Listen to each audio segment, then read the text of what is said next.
O que é que estamos aqui a fazer? É uma boa pergunta.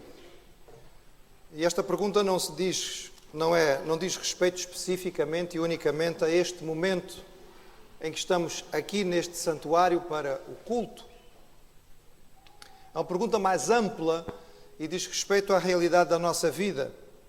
E a pergunta é: o que é que estamos aqui a fazer? Ou seja, o que é que estamos a fazer no mundo? Qual é o propósito da nossa existência? Há alguma razão de ser para estarmos aqui? Nós podemos dizer que a humanidade vive em resposta a esta pergunta. Algumas pessoas têm gastado muito tempo a pensar nesta questão para tentar ter uma boa resposta para dar, filosófica ou não. Algumas pessoas não gastaram tempo nenhum a pensar nisto, mas independentemente de ter gasto muito ou nenhum tempo, todos nós, de certa maneira, vivemos em resposta a esta questão. A vida tem mais ou menos sentido e nós nos dedicamos mais ou menos a ela de acordo com a resposta a esta pergunta. O que é que estamos aqui a fazer? Por exemplo, a cultura ocidental, onde nós vivemos, cada vez mais nos diz que o propósito da vida é termos a maior quantidade possível de experiências prazerosas. Busca o prazer, a satisfação. O importante é você sentir-se bem, não é? Se é bom para si, faça. Se é agradável, aproveite. Desfrute, busque as relações e as coisas e os momentos e as situações que lhe são agradáveis, porque esta vida é para isto. É para o conforto, é para o prazer, é para a satisfação pessoal. E grande parte das pessoas que moram na nossa cultura moderna ocidental vivem com este objetivo. Não quer dizer que consigam alcançar satisfação, mas vivem para isto. Mas como é comum, irmãos, acontecer? A verdade é que nós muitas vezes erramos esta resposta, porque também erramos em geral a pergunta. Fazer as perguntas certas é muito importante. É meio caminho andado para termos respostas válidas. E eu digo que nós fazemos a pergunta errada porque tradicionalmente a pergunta é colocada pelo homem da seguinte maneira: qual é o propósito da minha vida? O que é que eu estou aqui a fazer? E é tudo centrado no homem, tudo centrado no eu. Um dos maiores filósofos de todos os tempos, que por acaso era um cristão dedicado, foi o francês René Descartes. E a certa altura ele tentou iniciar a sua filosofia esvaziando-a de tudo o que existia. Ele disse: não, vamos começar do zero. Se não existir nada, não vamos partir de nenhum princípio. Faz-te conta que nós não temos nenhuma ideia, temos que começar lá do início. E o início será que nós existimos? E ele então surgiu com uma frase, talvez das mais famosas da filosofia de todos os tempos, que em latim é cogito ergo sum. Penso, logo existo. E já aí, irmãos, ele começou a mostrar como é que o homem está errado. Porque Descartes começou, tentando começar do zero, começou errado. Porque ele começou do zero e começou colocando no centro o homem. Eu penso, logo significa que eu existo. Mas aqui começa a grande dificuldade do homem para entender o propósito da vida. Porque a vida, não começa com o homem. E logo, o propósito da vida também não começa com o homem. A conclusão de Descartes, cogito ergo sum, está errada, irmãos. Ela deveria ter sido domine ergo sum, o Senhor, logo existo. Deus, logo existo. Tudo começa com Ele. Abrimos a nossa Bíblia. Na primeira página, na primeira folha, e a primeira frase diz: no princípio, Deus.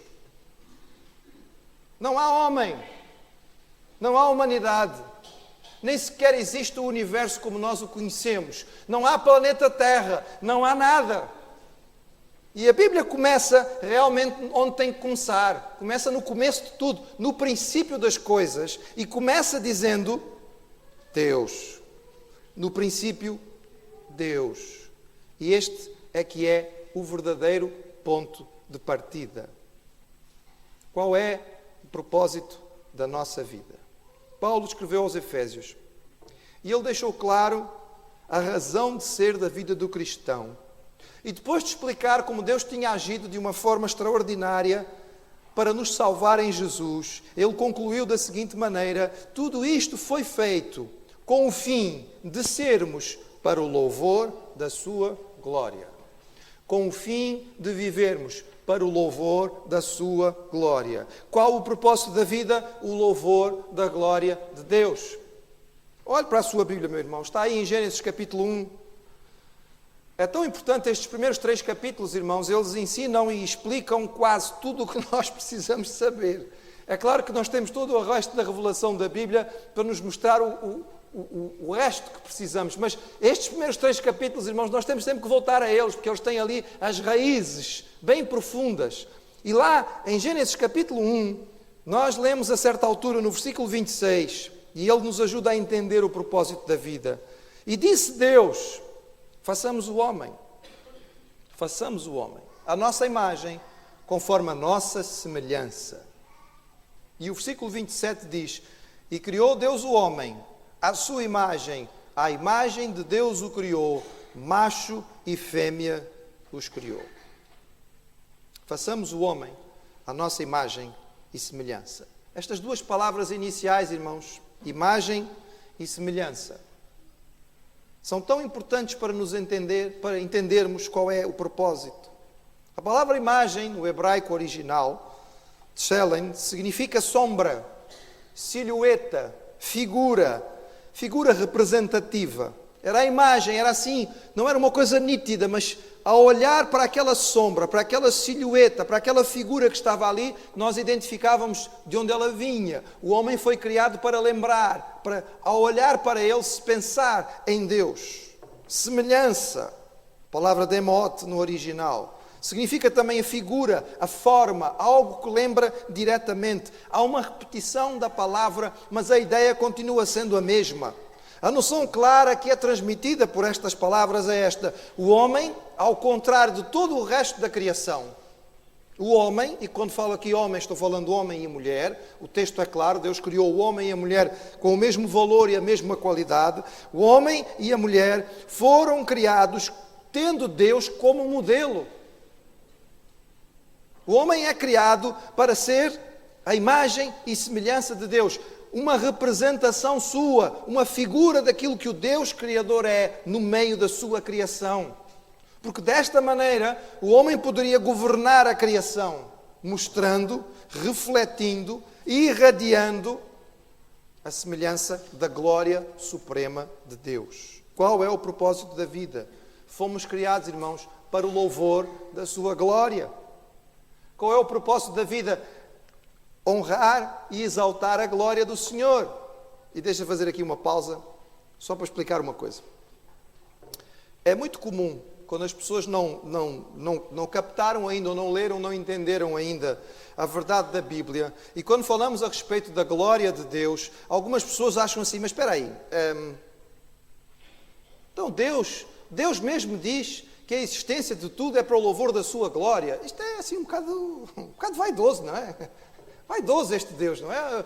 É um indivíduo de nariz empinado que acha que é o maior de tudo e por isso vocês existem é só para me adorar.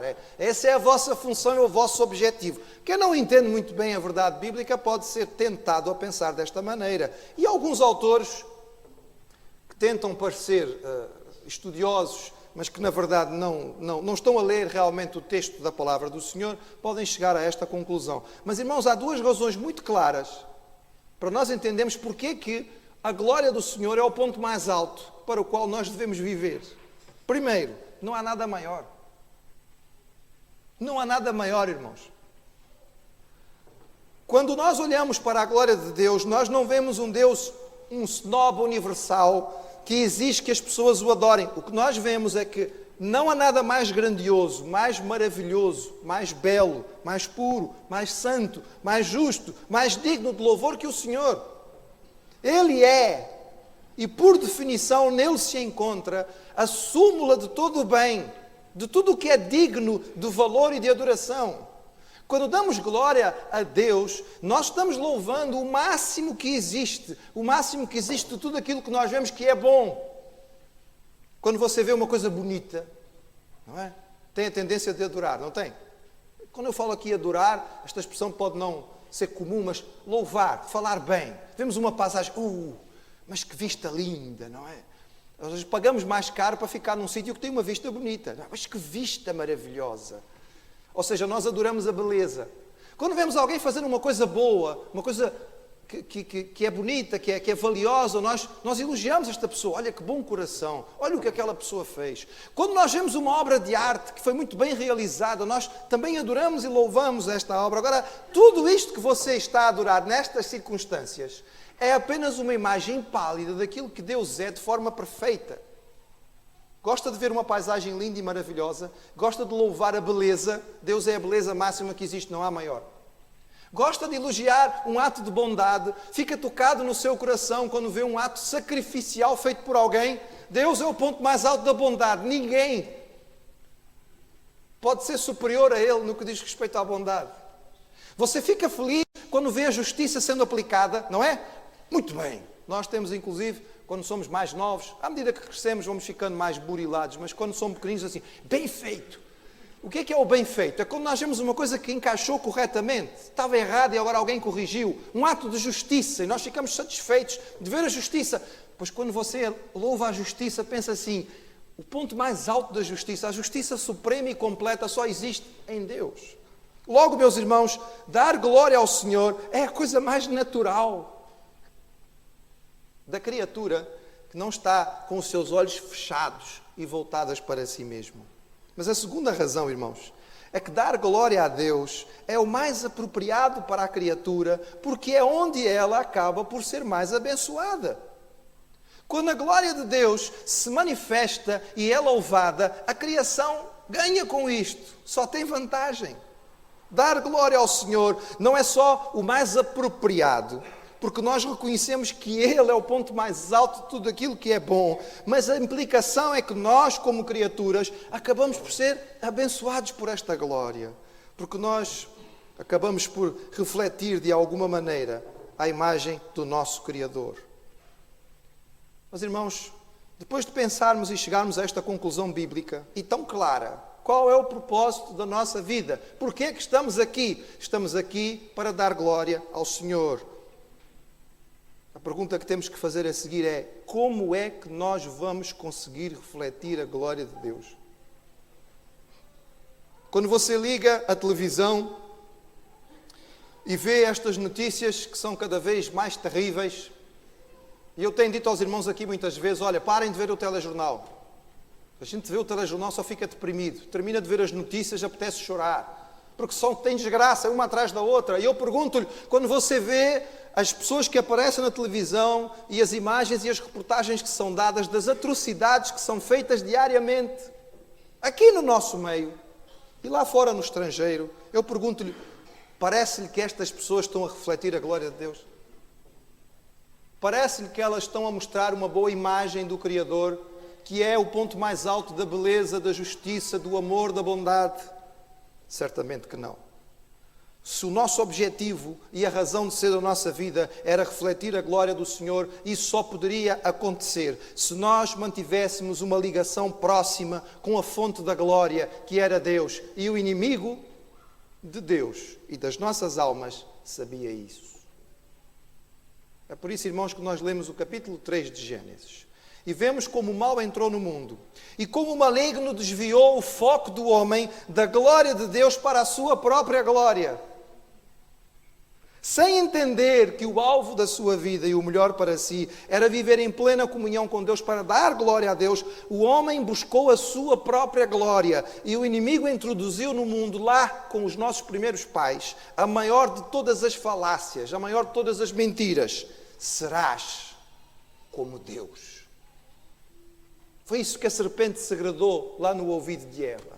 Não, é assim, é que se vocês comerem desta árvore, vocês vão ser como Deus. E o homem foi iludido. E até hoje continua assim, irmãos. E nós vivemos cercados por homens, mulheres, jovens, crianças, que tentam viver a vida como se eles mesmos fossem o centro da vida. Como se eles mesmos fossem o seu próprio Deus. E a expressão daquilo que nós sabemos que é isto, nós encontramos nesta sociedade em que estamos hoje em dia, narcisista. Em que cada vez mais as pessoas têm um orgulho pessoal de coisas que são sem valor. Mas o homem voltado para si mesmo. Este homem que se voltou para si mesmo, manchou-se, sujou-se pelo pecado. Mas não sujou apenas a sua comunhão com Deus, mas estragou toda a sua vida, porque prejudicou o seu coração, a sua mente, perverteu as suas ligações com Deus e com o próximo. Sujo e impuro, perdeu a capacidade de refletir a glória de Deus. Enganado e enganando, o homem caminha esta trilha de se fazer de si mesmo Deus, tentando crescer na sua própria glória. As pessoas vivem e hoje em dia são avaliados conforme têm ou mais ou menos valor, aqueles que são capazes de fazer alguma coisa para poder ser lembrado. E em vez de nós vivemos para a glória de Deus, nós admiramos aqueles que fizeram fatos tão significativos, então temos as suas estátuas nas nossas cidades. Então nós vamos até a estátua de fulano e vemos a estátua, olha aqui a estátua de fulano, que grande indivíduo, está aqui a estátua dele. Oh, irmãos, e o que nós fazemos é tão limitado, e passa tão depressa, é tão sem importância, e a nossa vida é um sopro, estamos aqui e de repente já não estamos mais. Como é que um homem pecador, sujo, impuro, poderia de alguma maneira mostrar a glória de Deus? Como é que o homem, com a sua força de vontade quebrada e subjugada, poderia conseguir recuperar a glória de Deus? Oh, irmãos, hoje nós vivemos um mundo que nos diz constantemente que nós somos capazes, nós somos capazes, nós somos capazes. Foi o grande lema do presidente dos Estados Unidos que está no poder agora. Yes, we can. E a mensagem da Bíblia, irmãos, no, we cannot. Nós não podemos, irmãos. Nós é que achamos que podemos. E passamos a vida a fazer planos para recuperar a nossa integridade, para mudar a nossa vida para melhor. E os planos não funcionam. Porque a força de vontade do homem foi quebrada. Quando o pecado nos contaminou, irmãos, não afetou apenas uma pequenina parte da nossa vida, afetou tudo. E a vontade humana também está quebrada. Mas aqui, irmãos, é que nós voltamos para a Bíblia. Porque tudo isto que eu estou a dizer aqui aos irmãos parece profundamente pessimista. Eu não disse, mas pastor, olha, o tempo da mensagem vai acabar e nós vamos sair daqui todos de cabeça baixa. Não, não vão sair, irmãos, porque nós temos a Bíblia na mão. E a Bíblia é o livro do Evangelho, irmãos, que é boa nova. E a boa nova é tão boa, tão boa, tão boa, tão boa, quanto a maldade do pecado nos falou até aqui. Deus entra novamente na história, de uma forma direta e com um amor tão grande, com uma graça, que é um favor que nós não merecemos, tão grande, inexplicável. Sim, porque o verdadeiro amor nunca se explica. Se você conseguir explicar o amor, provavelmente não é amor. E Ele faz aquilo que era preciso fazer e que nós não conseguiríamos fazer. Ele nos resgata, Ele nos devolve o propósito para a vida. Ele morre para que nós possamos viver.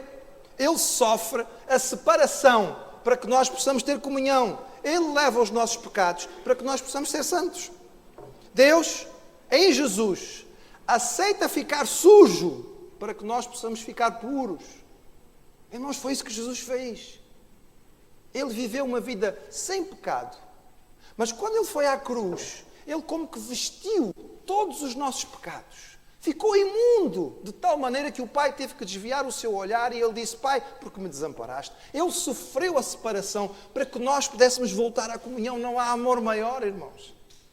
E em Jesus nós somos salvos. E o que é que isto significa? Significa tanta coisa, irmãos. Mas entre outras coisas significa que nós estávamos perdidos no sentido que não podíamos cumprir o propósito da nossa vida. Quando nós entendemos que a razão de ser é viver para o louvor da glória de Deus, entendemos que o pecador nunca pode cumprir este propósito. Segundo a Bíblia, a medida da vida de um homem não está no seu tamanho, na sua longevidade, nas suas riquezas, nos seus feitos, nas suas realizações. Está na plenitude com que este homem ou esta mulher alcançou na experiência de refletir a glória de Deus àqueles que estavam à sua volta. Restaurados em Cristo, nós somos feitos nova criação. O apóstolo Paulo, escrevendo aos Coríntios, dizia: vocês são novas criaturas, as coisas velhas passaram, eis que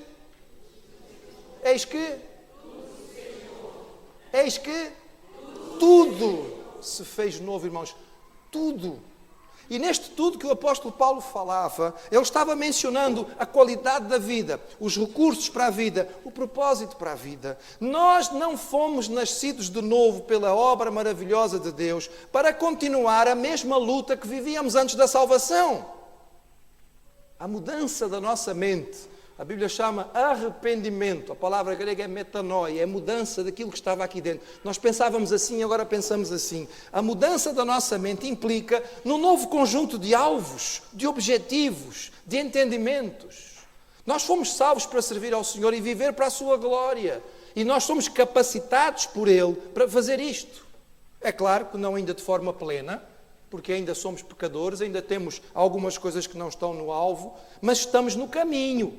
Estamos num processo que é chamado santificação na Bíblia, para que a seu tempo um dia possamos de forma completa refletir a glória de Deus. Daí que Jesus dizia aos seus discípulos: vós sois a luz do mundo. Não se pode esconder uma cidade edificada sobre o monte, nem se acende a candeia e se coloca debaixo do alqueire, mas no velador, e ela dá luz a todos os que estão na casa. Assim, resplandeça a vossa luz diante dos homens, para que vejam as vossas boas obras e glorifiquem a vosso Pai que está nos céus. Qual é o propósito da vida? A glória de Deus. Salvos e resgatados em Jesus. Somos como um espelho que estava sujo e foi limpo. E voltou outra vez a poder refletir. E agora limpo, ao se olhar naquele espelho, pode-se voltar a ver a imagem, a semelhança, o reflexo da glória da luz que vem de Deus. O propósito do homem é viver para o louvor da glória do Senhor. E Deus nos deu instruções claras, específicas, de como viver para o louvor da sua glória. E Ele nos deu essas instruções antes e depois do pecado.